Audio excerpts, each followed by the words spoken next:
Año 2011. Aeropuerto Toronto Pearson, Canadá. De repente, un pasajero se siente mal. Una ambulancia lo traslada hasta el hospital más cercano, pero muere poco después de un fallo cardíaco. Se trataba de Donny George Jurkana, antiguo director del Museo Nacional de Irak. Dedicó los últimos 8 años de su vida a buscar las antigüedades y obras de arte sacadas ilegalmente de su país durante la invasión de las tropas estadounidenses. Había volado hasta Canadá para dar una conferencia sobre el destino de las colecciones perdidas. Durante la guerra de Irak, salieron ilegalmente del país alrededor de 15.000 objetos de diferentes épocas. Reliquias de Ur, Sumeria, Babilonia, Asiria. Casi todos procedentes de la antigua Mesopotamia, considerada la cuna de la civilización. Muchos de los tesoros sustraídos valen millones de dólares. 15.000 piezas son muchas para cualquier museo. En el año 2003, Donny comenzó a confeccionar una lista de todos los objetos desaparecidos para evaluar el alcance de las pérdidas e iniciar la reconstrucción del museo, que era y sigue siendo uno de los más importantes de Oriente Medio. La repentina muerte de Donny George sorprendió a sus colegas y amigos. Con 60 años, el antiguo director del Museo Nacional de Irak se dedicaba a dar conferencias por todo el mundo. Jamás dijo tener problemas de salud, y menos aún de corazón.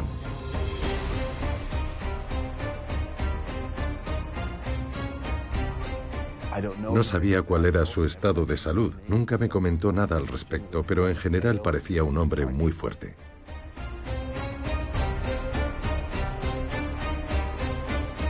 El saqueo del Museo Nacional fue un duro golpe para la cultura iraquí. Tras seguir el rastro de algunas de las colecciones por todo el mundo, Donny George descubrió que la mayoría de las piezas habían terminado en Estados Unidos. En sus conferencias y entrevistas para la televisión, el antiguo director no oculta sus sospechas. El plan para robar los objetos más valiosos se trazó antes de que las tropas estadounidenses invadieran Irak. ¿Habrían tenido estas acusaciones eco en Canadá? No lo sabremos nunca. Compartíamos una misma misión: encontrar los tesoros robados y devolverlos al pueblo iraquí. No tengo palabras para describir el valor y el heroísmo que mostró Donny en el desempeño de esa tarea. Según los datos que maneja la Interpol, el mercado negro de antigüedades es el tercero en importancia después del tráfico de armas y el de drogas. El negocio clandestino del arte mueve anualmente entre 6.000 y 8.000 millones de dólares. Como ocurre con el narcotráfico, la red de comercio ilegal abarca todo el planeta y salpica a personas con gran influencia en los negocios y en la política.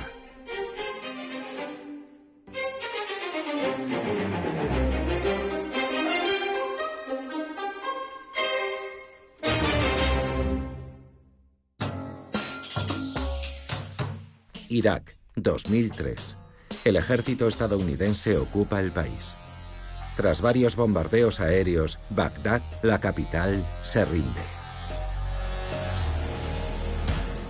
El caos y la anarquía reinan en la ciudad durante varios días. No hay policías en las calles, los soldados no tienen superiores a los que recurrir y las agencias gubernamentales están cerradas. Multitud de ladrones se dedican a robar en casas, tiendas y supermercados. El 14 de abril se produce el saqueo del Museo Nacional de Irak, que custodiaba la mayor colección de reliquias y antigüedades del país, un verdadero tesoro del Oriente Medio. Cientos de ladrones entraron en el museo y ante los ojos horrorizados de medio mundo, se llevaron todo lo que encontraron a su paso. En general, sustrajeron piezas de menor valor, aunque es difícil decir que hubiera algo de poco valor o de menor valor en el museo iraquí, porque allí todo era excepcional. Aunque parece un saqueo espontáneo, el personal del museo se sorprende al ver que los ladrones dejan las reproducciones de estatuas antiguas y se llevan las piezas originales. Además, la puerta de la cámara acorazada no parece haber sido forzada. Quien la abrió sabía lo que hacía. Entre los escombros se encontraron herramientas usadas habitualmente por los ladrones. Algunas de las piezas fueron extraídas con sumo cuidado de sus vitrinas. Todo indica que se trataba de auténticos profesionales que se habían preparado para la ocasión. Entraron en el museo. Recorrieron las 28 galerías y fueron escogiendo, de entre lo expuesto, las mejores piezas. Era como si hubieran ido de compras con una lista. Esa lista, como se descubrió después, se redactó en Ginebra, Nueva York, Londres, París y Tokio. El saqueo del Museo Nacional de Irak no es un desastre cultural aislado. Esta clase de expolio es común en los conflictos armados, e Irak no iba a ser una excepción. Mientras los vándalos rompían las vitrinas, los ladrones más expertos iban escogiendo los objetos de mayor valor. La impresión era que iban buscando unas piezas determinadas. La famosa arqueóloga egipcia Salima Ikram también habla de la lista que los saqueadores podrían haber llevado. Fueron a por objetos muy específicos, como si llevasen una lista. Destruyeron muchas cosas y se llevaron pocas. El destrozo tiene una razón de ser. Así se consigue que las reliquias que quedan intactas adquieran aún más valor. Egipto 2011. Mientras algunos claman contra el régimen de Mubarak, otros irrumpen en el Museo Nacional del Cairo. 2 años después se reanudan las protestas y una vez más se reproducen los saqueos, esta vez en un museo de El Minya. Siria 2014. Solo han pasado unos meses desde que estallara la guerra y 1/3 de los museos del país ha sido saqueado. Unos años antes, en 1996, una multitud arrasó el Museo Nacional de Afganistán en Kabul. Desapareció el 80% de su colección. Durante estas 2 décadas, las piezas del museo han ido apareciendo en Alemania, Suiza y Japón. Se trata de objetos muy valiosos.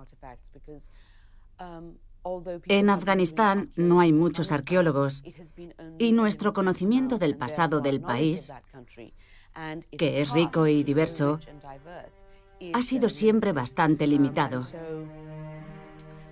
Fue una gran pérdida. Salima Ikram también busca colecciones robadas, como hacía Donny George antes de morir en circunstancias sospechosas. En un principio estuvo de acuerdo en aparecer en este reportaje, pero al poco tiempo de comenzar puso fin a la entrevista de manera abrupta e inesperada. Afganistán es un país inmerso en una terrible guerra y se han producido saqueos por todas partes. Puede que tengan muchos... No sé. Lo siento, prefiero no seguir. Los afganos podrían matarme. Corta. Tan poderosos son los marchantes del mercado negro como para iniciar guerras y asesinar a quien les apetezca. ¿Cómo funciona esa red criminal? ¿Qué camino siguen las piezas robadas para terminar en alguna colección privada o en la sala de algún respetable museo?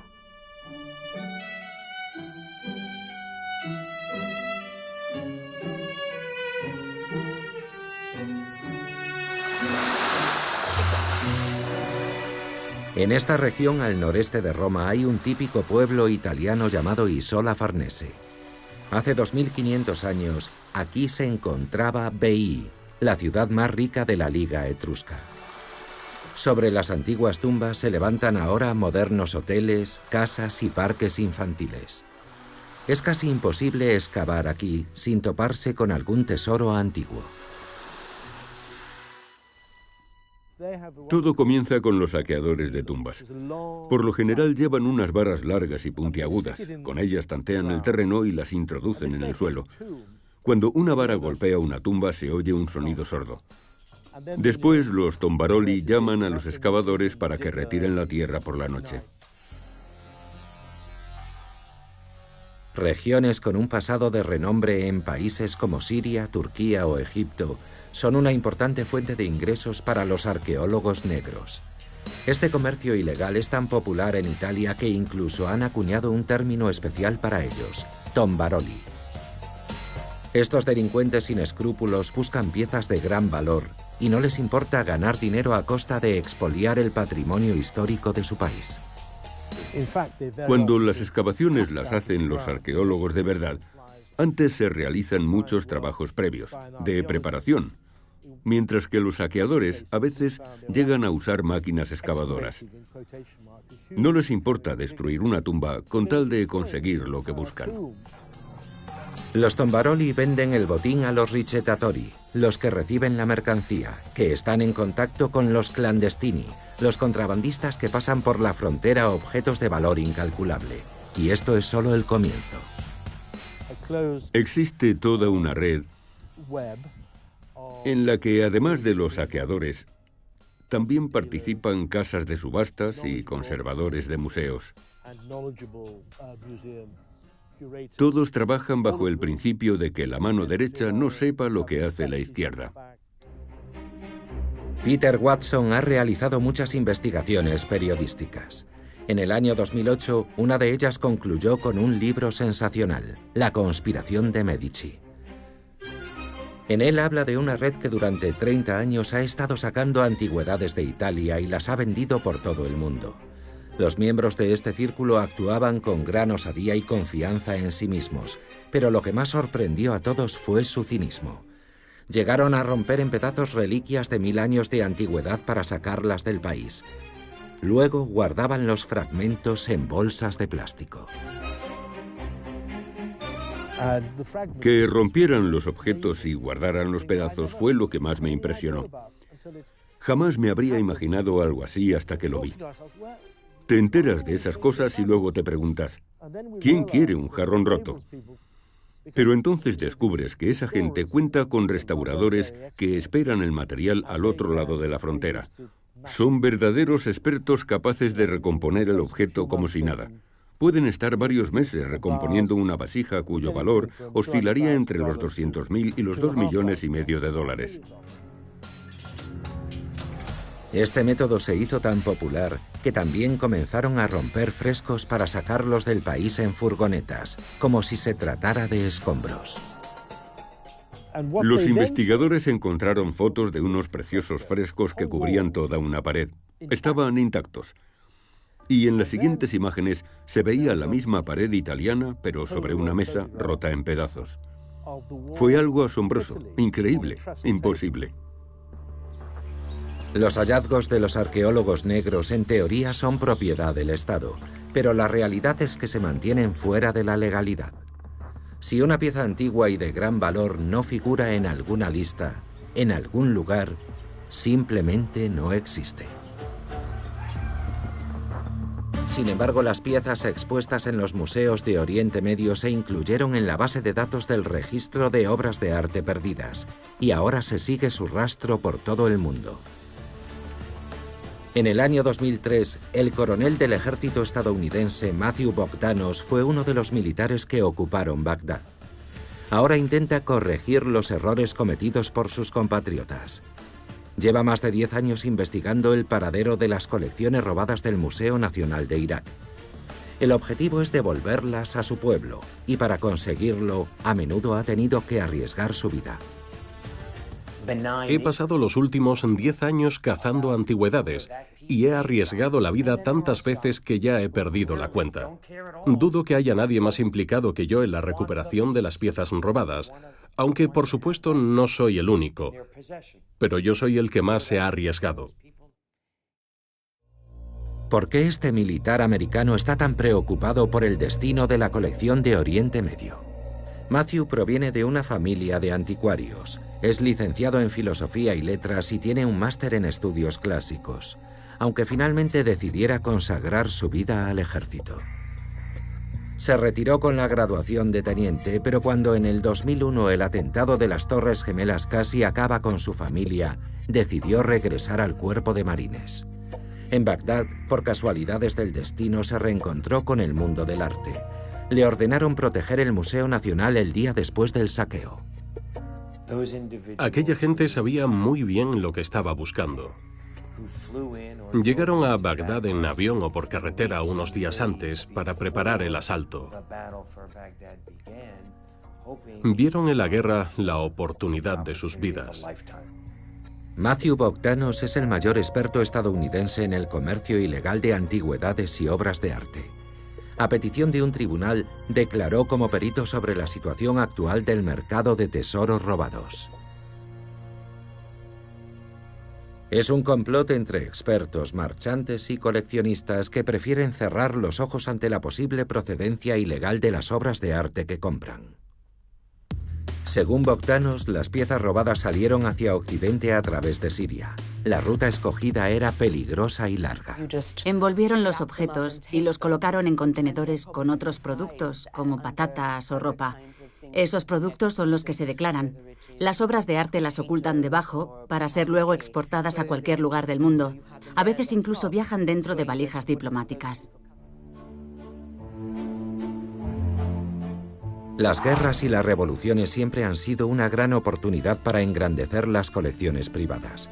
Esto es la Unión Soviética a finales de los años 20. El país aún no se ha recuperado del shock de la guerra civil. Hambre, pobreza, ruina. Pero el Hermitage sigue brillando con lujo imperial. En su interior se guardan obras maestras de Tiziano, Rembrandt, Rafael, Giorgione, Jan van Eyck, además de muchos otros objetos codiciados por numerosos coleccionistas privados. Y no son pocos los millonarios dispuestos a hacerse con esos tesoros. Andrew Mellon, hombre de negocios estadounidense, Kalush Gulbenkian, magnate del petróleo de origen americano, Armand Hammer, empresario, todos buscan cómo acercarse a la nueva élite soviética. Sin embargo, los mejores intermediarios los encuentran entre la intelectualidad rusa. La decisión de vender corrió a cargo del Consejo de Comisarios del Pueblo. Entre los promotores de la venta se encontraban Maxim Gorky, su mujer, y otros intelectuales que trabajaban con los bolcheviques, aunque ellos no fueran especialmente fanáticos. La agencia Antiquariat se creó para dar salida a las obras del Hermitage. Durante años se vendieron numerosos objetos de plata y bronce, esmaltes bizantinos, monedas antiguas y miles de cuadros. El mercado mundial se vio inundado de tesoros de la Rusia zarista. Los precios bajaron drásticamente debido al aumento de la oferta. Obras maestras de valor incalculable se vendían a precio de saldo. Pero a escala nacional, el margen de beneficio era demasiado escaso para ayudar al país a salir de la ruina. En los años 20 y 30, el gobierno soviético cometió un crimen contra la cultura rusa. La excusa del gobierno fue que lo hicieron para garantizar la industrialización del país. En primer lugar, fue un error político, porque cualquier gobierno que venda su patrimonio histórico y cultural queda mal a los ojos del resto del mundo. Fue una vergüenza para el país. El personal del Hermitage comprendía la magnitud del desastre, pero no sabían cómo detener el saqueo. Se jugaban demasiado, la libertad y puede que incluso la vida. En 1932, Joseph Orbeli, afamado académico y orientalista, planteó cómo atajar el problema de una vez por todas. Era el director de la sección oriental. Habló con Stalin sobre la situación del museo apelando a su ascendencia y a su alma orientales y consiguió que se detuviera la sangría. Todas las colecciones que ya estaban preparadas para salir a la venta se declararon relacionadas con Oriente y a partir de ese momento fueron intocables. De esta forma el Hermitage aguantó 2 años más hasta que la agencia Antiquariat quedó finalmente disuelta. Muchas de las antiguas joyas del Hermitage ahora forman parte de la colección permanente de la National Gallery de Washington. Están expuestas con mucho mimo y cuidado, y cualquier ciudadano ruso las puede ver si está dispuesto a cruzar el océano, claro. Después de la revolución, hubo una nacionalización que a priori era ilegal, pero que tuvo un efecto positivo, al menos en ese caso. Las colecciones no desaparecieron. No fueron destruidas durante la guerra, ni saqueadas o vendidas a coleccionistas sin escrúpulos, a nuevos ricos o a miembros del gobierno. Las compraron los museos. Sin embargo, las colecciones robadas en Oriente Medio desaparecieron en el laberinto del mercado negro internacional.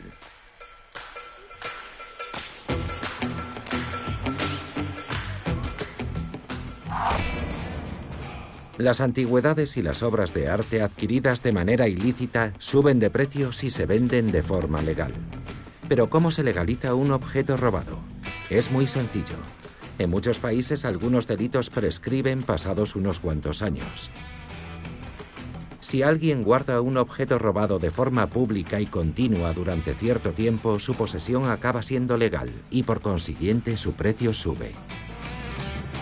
Lo mejor es guardar el objeto entre otras obras de arte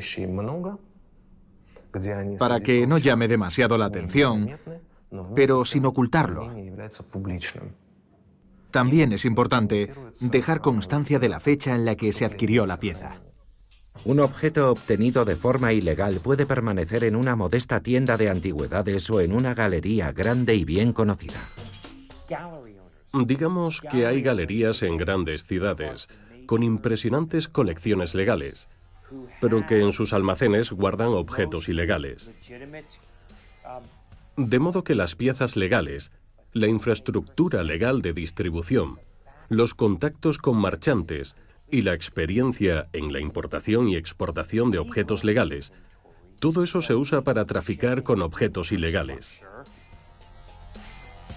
Los grandes traficantes del mercado negro también utilizan instalaciones especiales, enormes almacenes de aduanas situados en los grandes aeropuertos de todas las capitales. Se usan para guardar objetos en tránsito, pero los traficantes los utilizan para ocultar cuadros, estatuas y antigüedades. Estos objetos se empaquetan en cajas y se arrinconan en alguna esquina hasta que prescriba el delito.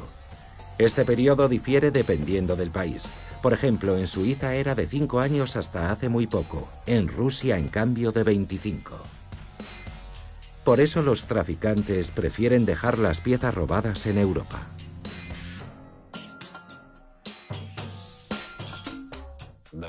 Los coleccionistas rusos, si compran en Europa, intentan dejar las obras allí.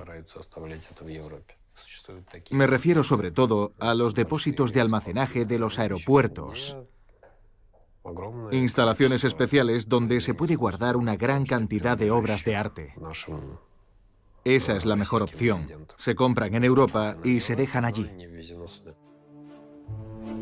Los almacenes de aduanas de Ginebra sirvieron de gran ayuda al mayor traficante de arte del mundo, Giacomo Medici, el protagonista del libro escrito por Peter Watson. Allí montó sus talleres, por los que pasaron miles de objetos valorados en cientos de millones de dólares. Tenía 25.000 piezas almacenadas. Era una persona muy metódica. Guardaba fotos Polaroid de todos los objetos que habían pasado por sus manos. Según sus archivos, parece que muchas de esas piezas ahora se exhiben en el Museo Metropolitano, en el de Boston y en el Getty, entre otros. Descubrimos que esas infraestructuras eran más importantes de lo que habíamos pensado en un principio. Medici fue detenido en 1995 cuando intentaba vender 3 estatuas de mármol romanas robadas a un coleccionista privado. Los carabinieri registraron sus almacenes y talleres y encontraron decenas de miles de reliquias de origen griego, romano y etrusco. El valor de las piezas más antiguas alcanzaba los $2,5 millones de dólares. Resultaba evidente que Giacomo Medici era culpable y sin embargo se necesitaron 9 años para llevarlo a juicio. Giacomo Medici es una de las maravillas de este mundo. Parece un tipo rústico, un agricultor o un granjero, pero es un gran embaucador. El tribunal lo condenó a 10 años de cárcel y le impuso 10 millones de multa y sin embargo no solo no ha pagado ni un céntimo, sino que además no ha pisado la prisión. Tiene amigos importantes.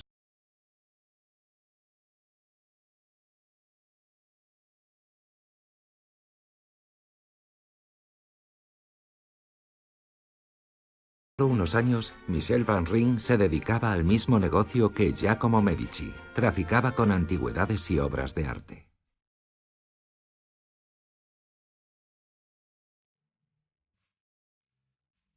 Entre las piezas que supuestamente han pasado por sus manos estaban el Evangelio de Judas, frescos y mosaicos de monasterios ortodoxos de Chipre, objetos de plata del Imperio Romano y reliquias de la época de los conquistadores españoles. Me dedicaba a blanquear antigüedades robadas. Siempre hay algún país que, ya sea por pobreza o por falta de interés en el arte cristiano, por ejemplo, te deja hacer lo que quieras y puedes sacar cosas, porque les da igual lo que exportes. Su negocio creció rápidamente, pero un buen día Van Rijn dio un giro total a su vida. Comenzó a dar entrevistas para hablar de la red criminal que operaba dentro del mundo del arte, y creó una página web para seguir el rastro de las antigüedades robadas. Las amenazas anónimas no se hicieron esperar. Me dispararon 2 veces. Me acuchillaron. Ya me daba por muerto. En una ocasión dejaron fotos de mis hijos bajo la puerta de mi casa y comprendí lo que querían de mí. Cedí, cerré la página web, se acabó. Los objetos exclusivos y muy caros con los que trabajaba se vendían mal si no estaban documentados. Entre sus clientes había expertos en arte e incluso grandes museos. El antiguo marchante de arte afirma que no es tan difícil falsificar esos documentos. Solicitas una búsqueda en la base de datos del registro de obras de arte perdidas con la excusa de que es un regalo de tu abuelita y quieres saber si se trata de una falsificación o no. Y si te contestan que suerte tener algo así no figura en nuestras listas, ya puedes tantear a algún museo o coleccionista porque estás limpio. Sé que es una vergüenza, los artículos que no figuran en ningún listado deberían estar mejor controlados.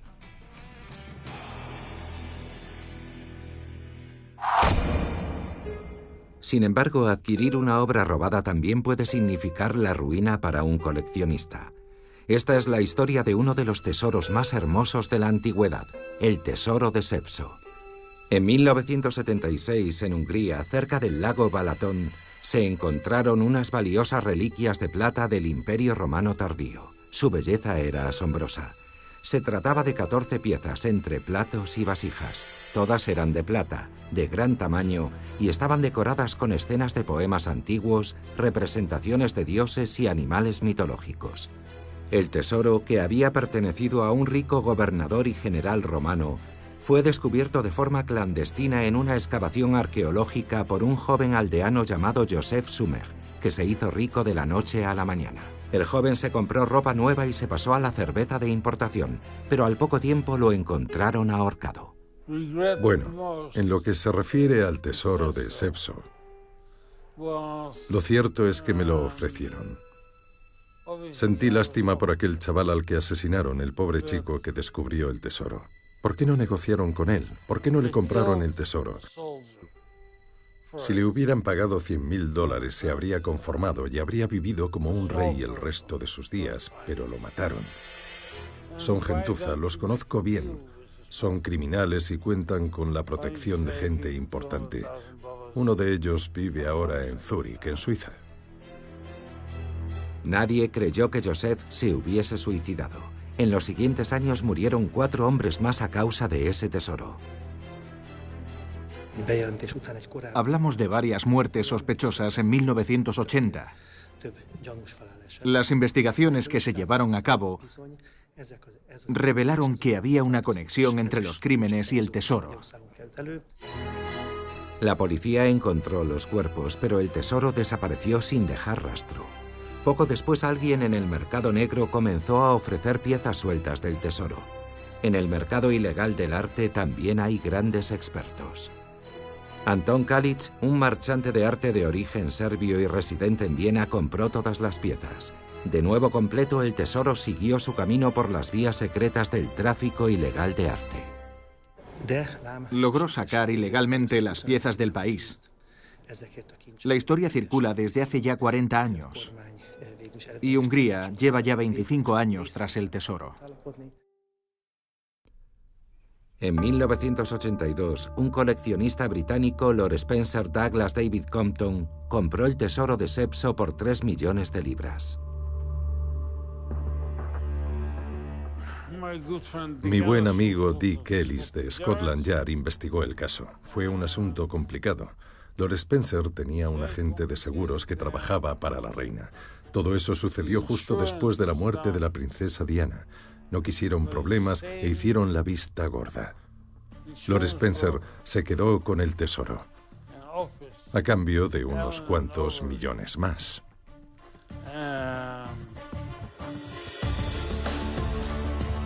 Dos años después, Lord Spencer decidió vender el tesoro al Museo Getty por 10 millones de dólares. Sin embargo, al final el trato no se cerró, porque en el museo descubrieron que la documentación estaba falsificada. 7 años después, Lord Spencer intentó vender el tesoro de nuevo, esta vez a Sotheby's, y tampoco tuvo suerte. Hungría, Líbano y Yugoslavia reclamaron las piezas. Tenemos 3 pruebas arqueológicas de su origen húngaro. La palabra Pelso, el nombre romano para el lago Balatón, inscrito en uno de los platos del tesoro, sobre el agua y junto a un pez. La segunda prueba es un cuadrípode de plata que ahora se expone en el Museo Nacional Húngaro de Budapest. Es de la misma época que los platos y tiene los mismos adornos. El cuadrípode se encontró en 1873, muy cerca del lugar donde Joseph Sumech excavó un siglo después. Y la última prueba es un caldero de bronce que contenía las piezas y que era típico de la región. El aristócrata británico dijo que aquel tesoro no había sido una inversión rentable, sino más bien una fuente de problemas y demandas judiciales. Al final, Lord Spencer eligió el mal menor. Admitió las conclusiones de los peritos y devolvió el tesoro a Hungría. Las autoridades británicas dieron su permiso para que las piezas salieran del país. Hungría pagó una especie de compensación a su dueño anterior por los daños morales y los gastos ocasionados, aunque, por supuesto, esa compensación no ascendía al valor total del tesoro, que es incalculable. Así fue como lo recuperamos, al menos 7 de las 14 piezas. Seguimos negociando para conseguir el resto. Ahora el tesoro de Scepso se exhibe en el Parlamento húngaro como patrimonio cultural del país. Y los anteriores dueños solo consiguieron muerte, decepción y, en el mejor de los casos, pérdidas económicas.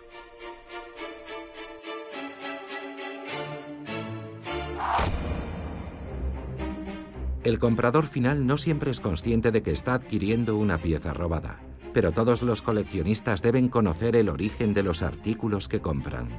Ahora sabemos que parte del dinero generado con la venta de antigüedades iraquíes, sirias y afganas ha terminado en manos de Al-Qaeda, el Estado Islámico, Irak o los talibanes. Hace ya tiempo que están cambiando arte por armas.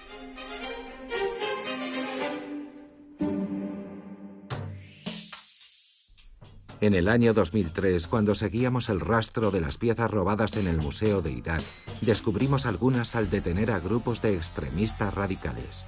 No era raro encontrar antigüedades robadas en sus escondites. Por todo el Medio Oriente, los terroristas están cambiando obras de arte y antigüedades por dinero y armas. Todo aquello que los talibanes no han destruido lo están usando para financiar sus actividades terroristas. Después de un tiempo, los artículos robados pueden pasar a alguna casa de subastas de cierto renombre como si fueran legales.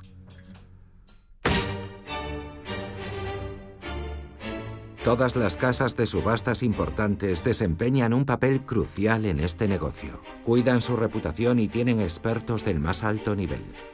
Cuando alguien compra un artículo en una subasta lo hace creyendo que no es robado, ni se trata de una falsificación.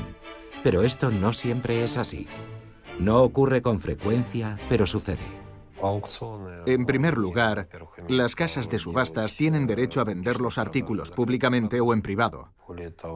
Es más, se venden muchas piezas antes de que se celebre la subasta.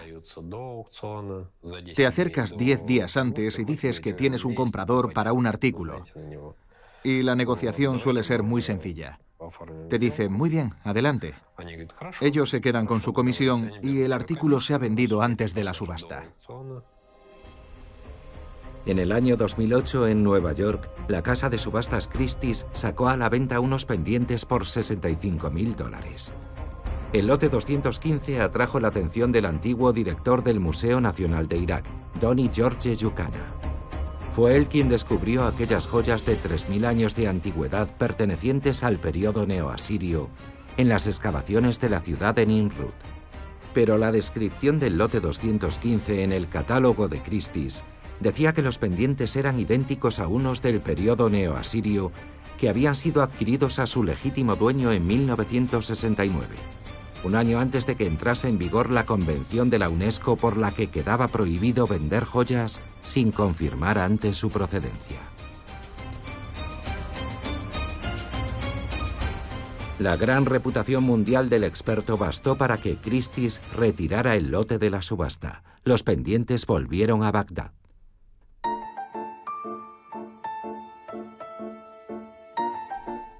En el año 2013, los historiadores del arte quedaron estupefactos por la noticia de un descubrimiento realizado por la policía de Múnich. Mientras registraban un apartamento, encontraron cuadros por valor de 1.000 millones de euros. Las obras pertenecían a un pensionista alemán llamado Cornelius Gurlitt. Medio año después se produjo un nuevo hallazgo en su casa de Salzburgo. Otras 60 obras todavía más valiosas que las anteriores. Saltó la voz de alarma, pero todo quedó en nada. Le devolvieron todas las obras confiscadas. ¿Cómo es posible que semejante colección estuviera en manos de un modesto jubilado? La policía buscó en los archivos nazis y descubrió que el padre de Gurlitt, Hildebrand Gurlitt, un marchante de arte, había sido miembro de la Comisión para la Explotación del Arte Degenerado. Así es como llamaban al arte moderno en el Tercer Reich. Obras de Matisse, Picasso, Chagall, Renoir, Rodin o Toulouse-Lautrec. Dicha comisión debía adquirir todas esas extrañas pinturas, venderlas en el extranjero y utilizar el dinero para comprar obras de los maestros clásicos. Y así se hizo, pero algunos de los artículos se compraron por precios irrisorios. El propio Gurlitt se quedó varias obras. Sabemos que es posible la restitución de las obras a particulares, sobre todo en el caso de las víctimas del Holocausto. Sin embargo, los museos no pueden solicitar la recuperación de los cuadros si el delito ha prescrito, aunque bajo la ley alemana de la época se tratara de una confiscación legal. Durante medio siglo, Cornelius Gurlitt no trabajó, no figuró en ningún registro, ni siquiera suscribió un seguro médico. Artículo a artículo fue vendiendo la colección de arte de su padre, beneficiándose en secreto de todos esos bienes. Las autoridades confiscaron la colección. Nadie dudaba de que se trataba de obras robadas, pero los abogados tomaron las riendas del caso. Todo era legal. Su padre adquirió legalmente los cuadros. Apenas había obras expropiadas a los judíos. El problema lo solucionó el propio Cornelius Gurlitt.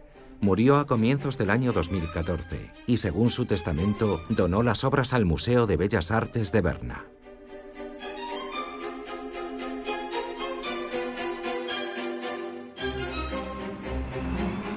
Lo más sorprendente es que muchos museos tienen relación con la red de marchantes del mercado negro. En sus galerías se exponen antigüedades desaparecidas, algunas procedentes de zonas en guerra. Según la investigación del periodista Peter Watson, el comercio ilegal de antigüedades no podría existir si no hubiera una especie de pacto de silencio entre los marchantes de arte, las casas de subastas y los museos. Tenemos fotos de algunos conservadores de museos de vacaciones en Italia y Grecia con marchantes directamente relacionados con saqueadores de tumbas. Este es un mundo cerrado en el que todos se conocen. Incluso se van de vacaciones juntos. En el año 2005, la antigua conservadora del Museo Getty, Marion True, y el marchante de arte Robert Heck fueron acusados de conspirar para exportar ilegalmente antigüedades de Italia. Compraron varias obras a Giacomo Medici y las vendieron al Museo Metropolitano de Nueva York. Una crátera egipcia, especie de vasija donde se mezclaba el vino con agua, conocida como la crátera de Eufronios, le costó a los estadounidenses más de $1 millón. Durante la investigación se encontraron piezas similares, pero los peritos del museo jamás comparecieron ante un tribunal de justicia porque el delito prescribió a los 5 años. Algunos de los objetos que pasaron por las manos de Medici regresaron a Italia con la condición de prestar al Museo Americano objetos de valor similar para exposiciones temporales. En el año 2013, Estados Unidos informó a bombo y platillo que habían devuelto a Irak 10.000 tablillas cuneiformes de los tiempos de los sumerios y babilonios. Pero ¿cómo llegaron estos valiosos objetos a Estados Unidos? Un coleccionista donó las tablillas a la Universidad de Cornell en el año 2000. Los expertos no tienen ninguna duda de que estos objetos salieron de Irak en 1991, durante la Operación Tormenta del Desierto. Aunque todavía no han sido devueltos a Irak, los periódicos americanos llamaron a esta operación la mayor restitución de antigüedades de la historia. Desgraciadamente, los americanos en realidad estaban haciendo un pacto de alto nivel con el diablo, y solo para mostrar al mundo que devolvían algunos objetos a sus legítimos dueños. El diablo son los talibanes. Puede que entre los talibanes y el gobierno de Estados Unidos solo haya 1 o 2 intermediarios. El caso es que el gobierno americano queda bien de cara al mundo al entregar algunas antigüedades al embajador iraquí. Fingen hacerles un favor, aunque en realidad se trata solo de una operación de lavado de cara, nada más.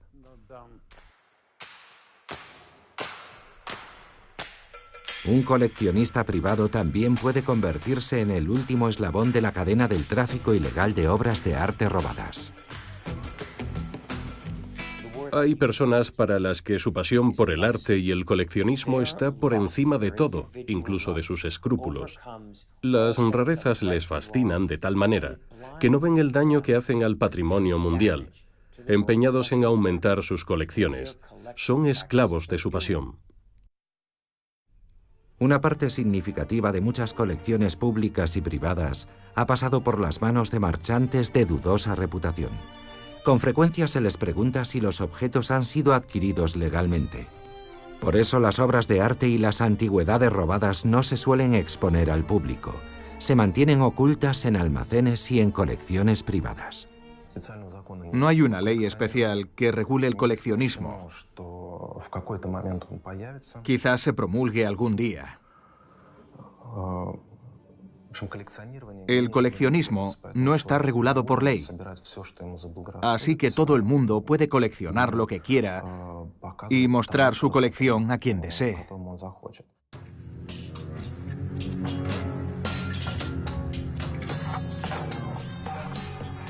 La redistribución criminal de los tesoros culturales se ha convertido en un fenómeno global.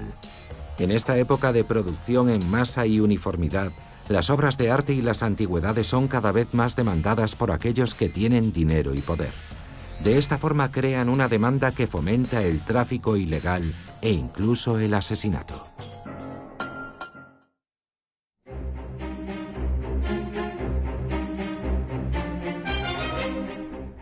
Es curioso que fuera el Consejo Americano de Política Cultural quien solicitara una regulación menos estricta sobre la importación y venta de objetos culturales sin documentar. El Consejo se formó en el año 2002, un año antes de la invasión americana de Irak, y poco después de que los saqueadores entraran en los museos iraquíes, la organización fue disuelta.